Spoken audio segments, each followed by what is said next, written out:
Fala galera, ligado aqui no canal do VSR, chegando para mais um vídeo. O tema do vídeo agora: Cruzeiro goleia o Juventude numa tarde quase perfeita no Mineirão. E Caio Jorge não foi artilheiro, foi o garçom do time. Vamos falar sobre isso? Antes, deixa o like, se inscreve no canal, tudo isso aqui embaixo. Aqui embaixo também, primeiro comentário fixado do vídeo, tem um link para você baixar o Flash Score, que é o aplicativo que eu uso aqui no canal do VSR para estatística de futebol, acompanhamento de jogos, resultados, classificação em tempo real. E o Flash Score está totalmente de graça para você. Você não paga nada nem para baixar, nem para usar. Só vir no primeiro comentário, clicar no link que tem nesse primeiro comentário, vai para sua loja de aplicativos, faz o download e começa a usar. Vou usar coisas do app do Flash Score nesse vídeo, tá? Para você ver como é que funciona.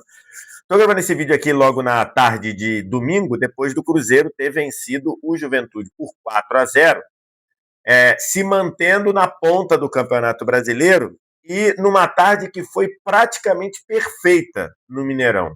Só não foi perfeita por um ponto que talvez seja um problema para o Cruzeiro na sequência do campeonato. Vamos falar sobre isso. O Cruzeiro, e por que eu digo que foi uma tarde perfeita?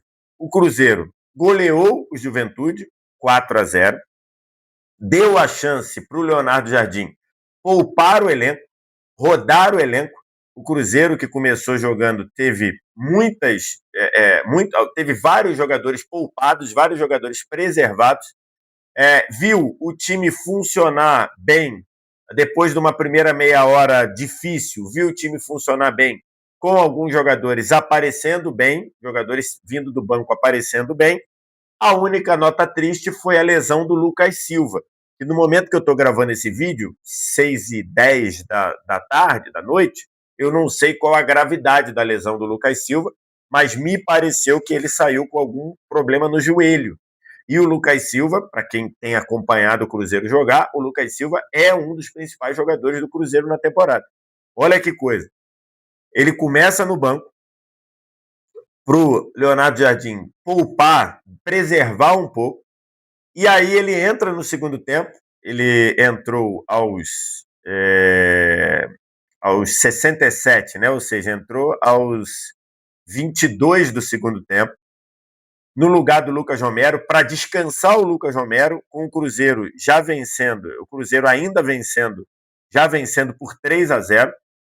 E aí ele sentiu e foi substituído 15 minutos depois. Foi substituído aos 37 do segundo tempo. Ele teve uma jogada em que ele disputa uma bola com o jogador do Juventude, e aí ele acaba ganhando, né, uma disputa ali corpo a corpo, ombro com ombro, e me parece que eu não sei se ele pisou em falso, alguma coisa, e aí depois ele ficou mancando, me parecendo que ele estava mancando do joelho, e depois o Fabrício Bruno pediu a substituição. Então, resta ver, resta saber. Eu estava olhando aqui para ver antes de gravar se tinha alguma notícia. Ainda não temos nenhuma notícia. Estou gravando esse vídeo antes das entrevistas coletivas.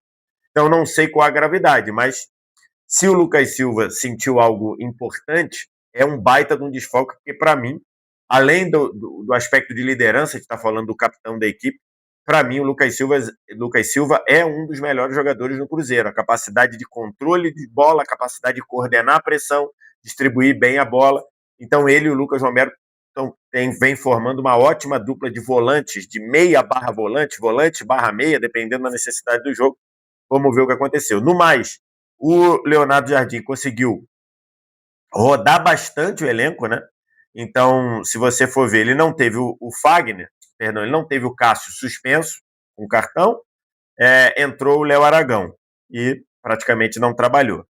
Na lateral direita, o William veio no lugar do Fagner, o Kaique voltou no lugar do Cauã Prats, né? O Kaique é o titular do time, apesar do Cauã ter jogado muito bem, e aí do meio para frente alguns jogadores foram preservados, em especial o Lucas Silva, o Matheus Pereira e o Wanderson. Então, no lugar do Lucas Silva entrou o Eduardo, fazendo uma espécie de um segundo volante ali. No lugar do Matheus Pereira jogou o Gabigol, ora trabalhando por trás do Caio Jorge, ora formando dupla de ataque com o Caio Jorge. E no lugar do Wanderson, lá pela esquerda, entrou o Marquinhos. E a primeira meia hora do Cruzeiro foi uma meia hora de muita efetividade do Juventude num ponto. não deixar essa bola chegar no Caio Jorge.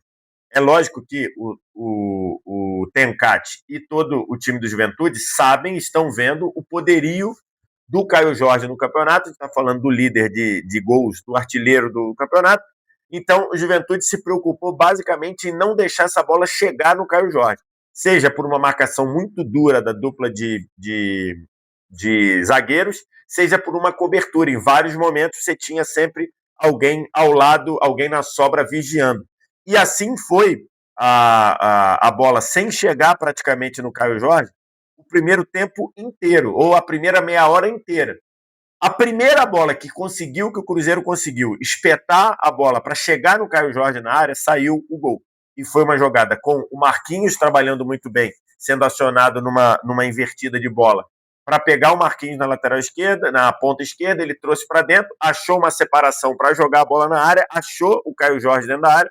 Caio Jorge matou, fez o pivô para tentar bater meio de puxeta ali, meio de uma meia bicicleta.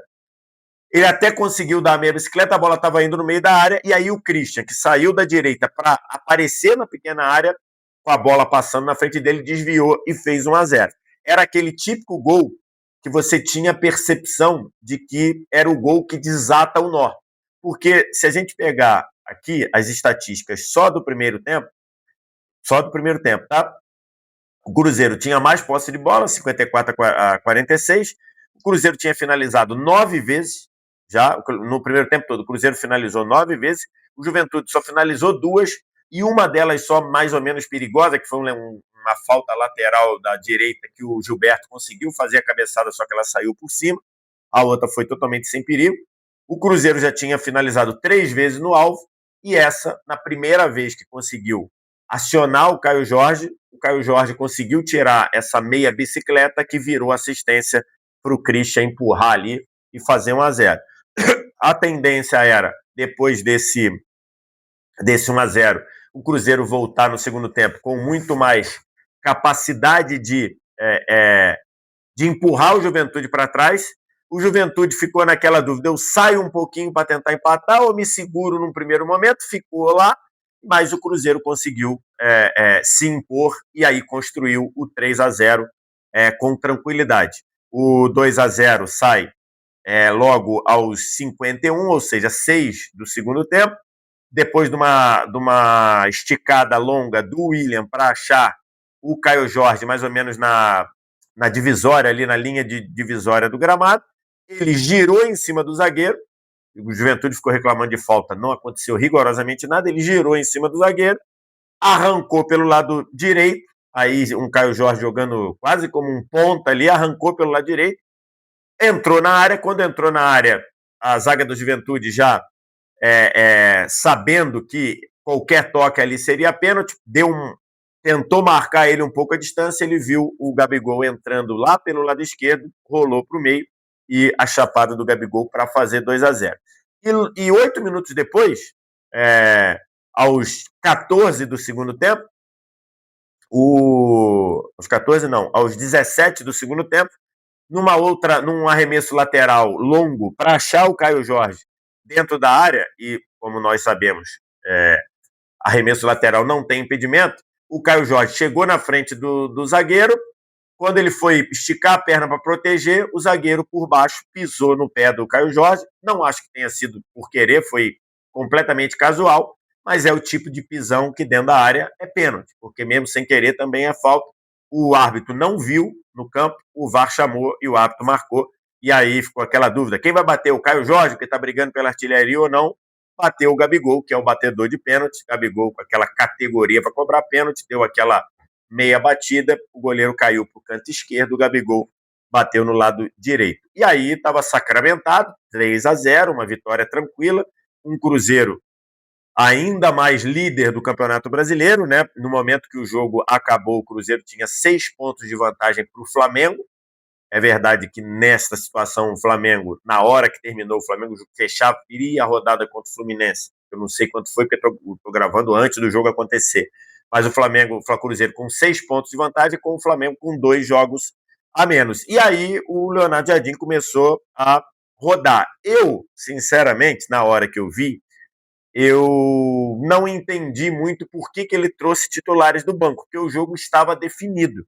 Mas ele traz Matheus Pereira para o lugar do Caio Jorge, aí o Gabigol passou a ser atacante, Matheus Pereira entrou na meia, tirou o Christian e trouxe o Wanderson para dar descanso ao outro ponta, né? E o Christian tem corrido demais, participado muito, tem elogiado aqui, a galera que tem ver vídeo meu do Cruzeiro aqui tem elogiado o Christian desde quando ele começou a ser titular, desde quando ele veio para o time titular e ainda tinha o Dudu que poderia jogar ali e tudo.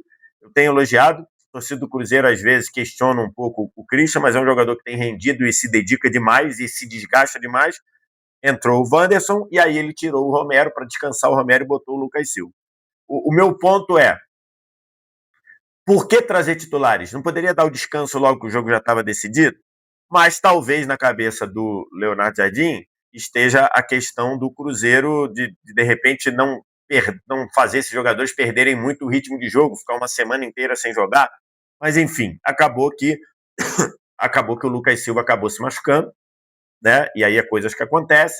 Faltando 8 minutos para acabar, ele foi substituído pelo Wallace e ainda deu tempo do Bolazzi entrar no lugar do Gabigol e ainda dar um passe para o Eduardo, aí sim se projetando na área. Eduardo fez um jogo ali mais de contenção ali, mais de um primeiro passe, de marcação. O Juventude nem chegou muito.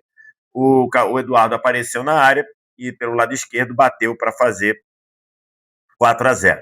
Então, um detalhe, tá? Aqui está a classificação do campeonato, que eu também peguei lá no app do Flash Score.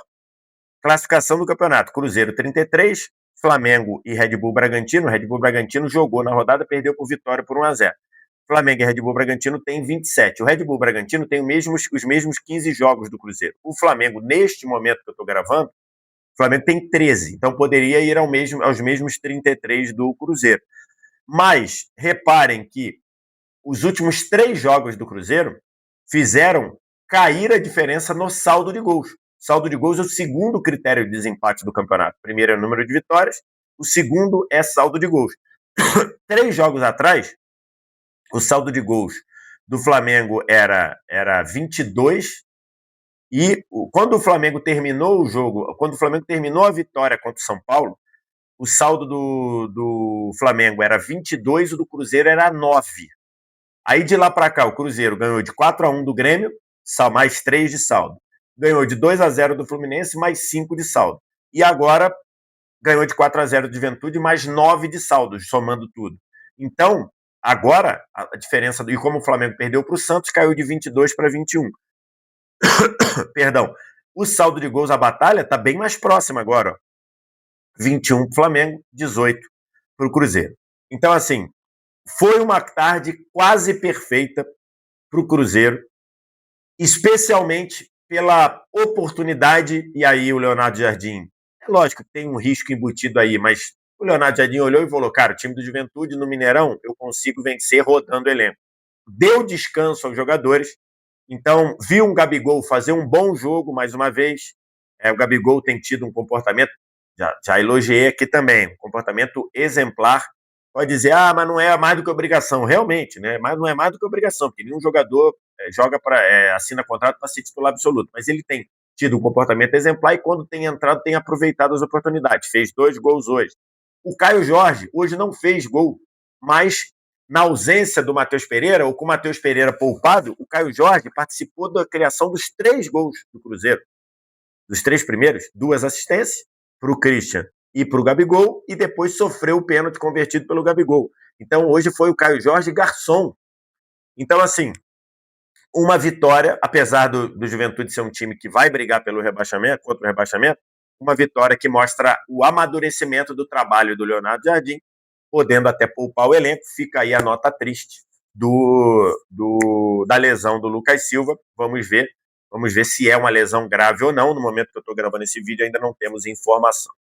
É isso. Cruzeiro líder, mais uma bela vitória no Mineirão, numa festa danada, uma festa azul no Mineirão. O Cruzeiro agora espera aí para ver o que o Flamengo vai fazer no Fla-Flu, para ver se ele termina esta rodada com toda essa vantagem, que neste momento é de 6 pontos para o vice-líder nesse momento, o Flamengo. Quero te ouvir, o que você acha, o que você pensa na vitória do Cruzeiro, diz aqui embaixo. No mais, like, se inscreve no canal, sininho das notificações. Primeiro comentário fixado do vídeo tem um link para você baixar o app do Flash Score, totalmente de graça para você. Você não paga nada, nem para baixar, nem para usar o Flash Score. Obrigado demais pela audiência, um abraço. Tchau.